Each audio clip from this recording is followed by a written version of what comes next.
Хорошо. Хорошо. Спасибо. Nope. Хорошо. Ah!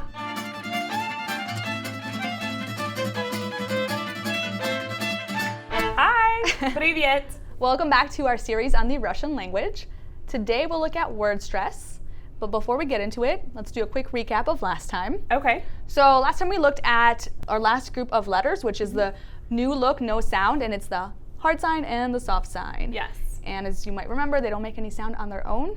And in what case do they make a sound? You just have to pair them with another letter. Yeah, exactly. Okay, so at this point, you've actually gone over the entire alphabet consisting of 33 letters. Oh, wow. Good for us. That's awesome. Yeah. Little bite-sized pieces. Yeah, so now that you know all of the letters, we can get into the stress. Because word stress is incredibly important in Russian, because if you put the wrong stress in the word, it could change the meaning. And that's actually not different from English. So stress just refers to the strong syllable in the word. So for example, how would you say those? Object.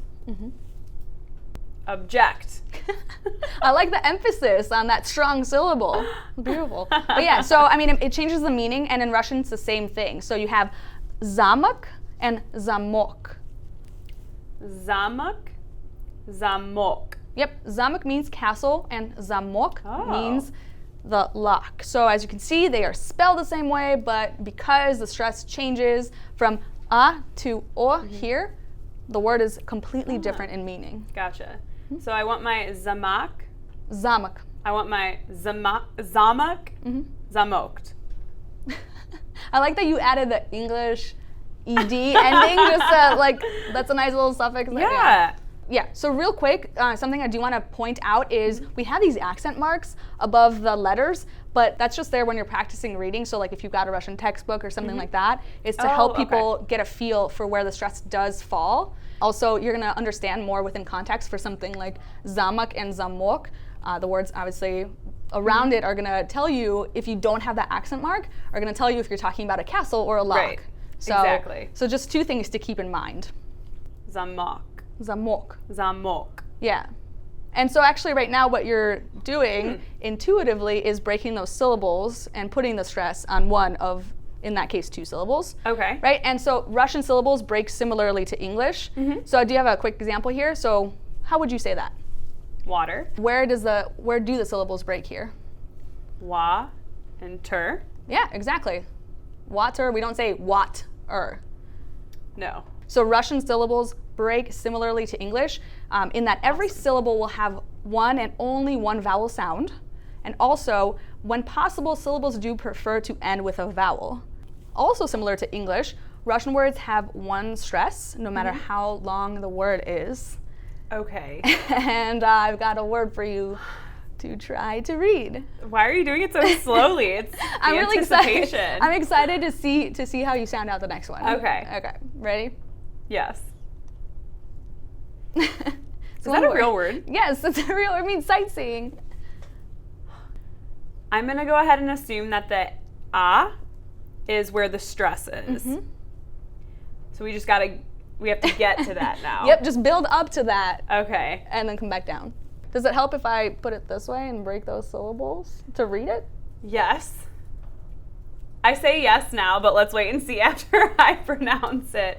Okay, so do, sto, pre, Pri. so, okay, pri, me, ch, till, is that till? Til. Till, no, ste, Sti. sti. Yeah, so the word is достопримечательности. Достопримечательности. I love doing that.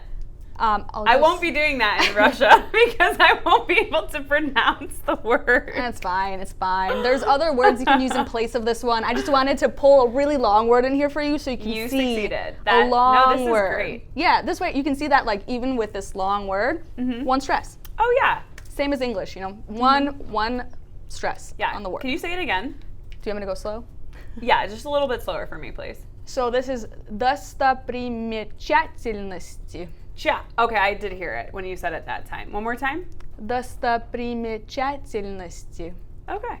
All right, so I got one more word for you to just try out for now. Okay. Shorter.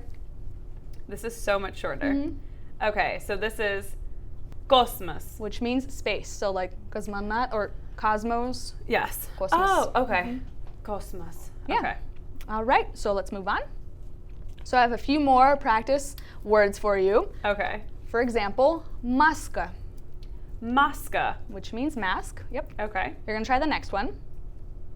Mamma. Mama. I'm Italian. That just came out very easily for me. Mama. I feel like it's the same across so many languages. It, honestly, is very similar. Yeah. Mamma. It's easy. It's nice. All right, next one. Atom. Yeah, autumn. Yep, next one.